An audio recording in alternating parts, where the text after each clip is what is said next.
our beloved Inside the NBA, which I don't think anybody thought would be done forever.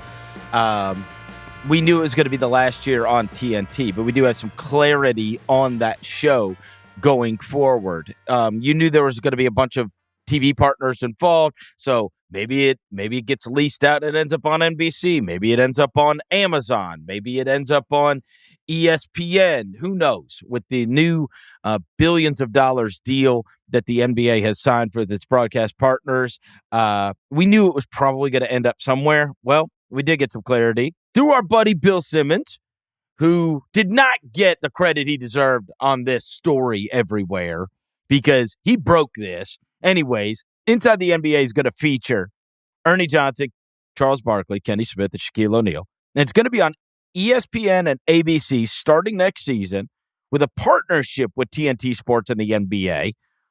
Except when the show goes on the road, TNT Sports will continue to independently produce Inside the NBA from its Atlanta-based studios over the term of the agreement, and all those guys are going to remain with the show. It sounds like it is going to be for high-profile events. NBA Finals on ABC, Conference Finals, NBA Playoffs, all the ABC games that are after January 1st, Christmas Day, opening week, the final week of the season, and then other marquee events throughout the year. And so, look, you had spent over 20 years in the TV business. You have a much different perspective on this than I could. Tell me what you thought when you saw the way this is going to be set up, when you saw the way this is going to be licensed. I put myself in the sort of the shoes of the talent, right? And they're like, so we work with the same people. We go to the same studio. We only do the big games and we likely get paid more. Sure. Sign me up.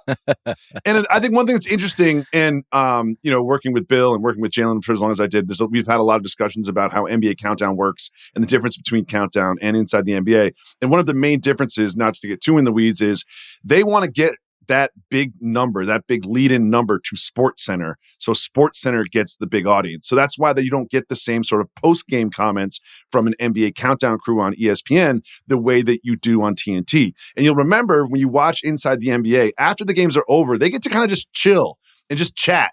A very sort of like free-flowing, just sort of like chat for about 20 minutes, which is where a lot of the viral stuff happens, which is where a lot of sort of the more humorous kind of like strange things happen later after the games when they're looking back at the game.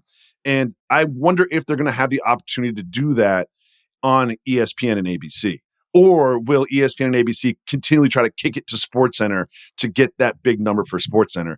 Because it's not, people always have said like, well, the talent's not as good at ESPN, which is totally fine. That's a totally fine thing to say, which there is truth to, but it's also just the structure of the show.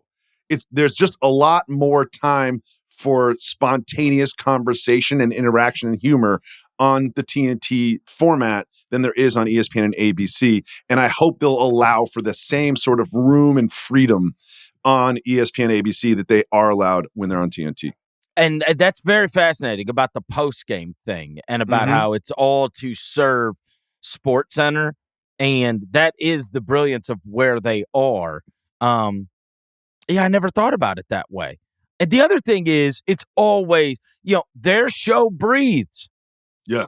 They allow them to, it doesn't have to be, we're going to this, we're going to this, we're going to this, we're going to this, we're going to this. Or they'll say like, hey, we're going to get Bob Myers comments on the Warriors coming up at halftime, and then it's like 30 seconds. It'll be like, Bob, what'd you think about the Warriors in the first half? He's like, well, they're going to have to play better defense if they want to win this game. Okay, now we're going to the break. And it's like, wait, what? Like, There's just not a lot of time. And this has been chronicled by The Ringer and Brian Curtis and others.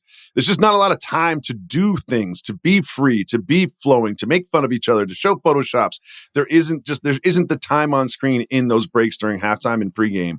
But I'll be very curious to see if they just sort of like hand over the keys to TNT. And I wonder what they do postgame. I'd love to see them just adopt the TNT format. It's fascinating because I'm going to bet they do. And I say this because, and I'm interested in what your thoughts are on this. They have let McAfee do it. Like, you watch McAfee, and it doesn't go to breaks. He's not taking a bunch of breaks. They let that show be that show. Like, they take the show, and then they let it be that show. Like, that was the deal. He's not doing 5 to 7 minute quick segments. And then Sponsor elements. All that. Yeah. They've not reformatted. Yeah, and they've kind of weaved in they've weaved in the sponsor stuff, right? So they'll have one of his buddies wearing the Pizza Hut stuff or whatever, of course, however they're weaving in the ads, but they're not breaking all the time. They pretty much let that show just be that show. And so I do wonder if that kind of informs this. Also, they kind of let the Mannings do it too a little bit more on what they do with the Manning cast and let it just be what it is. So I do wonder what your thoughts on this, on them moving more into we'll let you produce it, we'll license out your show, we'll let it be on our airwaves, but we're going to get out of your hair and we're going to let you do what you do. I think they will do something like that. Just to put a button on this is one of the ways it really tells you how that show is done and the ethos of that show and the soul of that show is someone who was working with them asked Ernie like what he needed in the prompter. It's the end of the second quarter. He's like, Ernie, what do you need me to put in the prompter for halftime? And he's like, just put the score of the game in there. I'll take it. you know what I mean? He's like, just put the score of the game. Just have the score of the game. I'll handle everything else. It's like, there's no like, and then we kick to this and then we kick to that. Cause we've all worked on shows where it's like very structured, very formatted, guy in your ear saying, move on, move on, move on. It's like, I feel like that show, they've got such a rhythm over time and such chemistry. He's like, just tell me who's ahead. Just let me make sure I know who's ahead in the game. Yeah, sometimes I wonder if they even have earpieces in. It would not surprise me if they don't even wear earpieces, right? No. Because he is, obviously, Ernie Johnson is an absolute master at pulling that, at making it all go and running that show and making sure that they're doing everything they're supposed to do.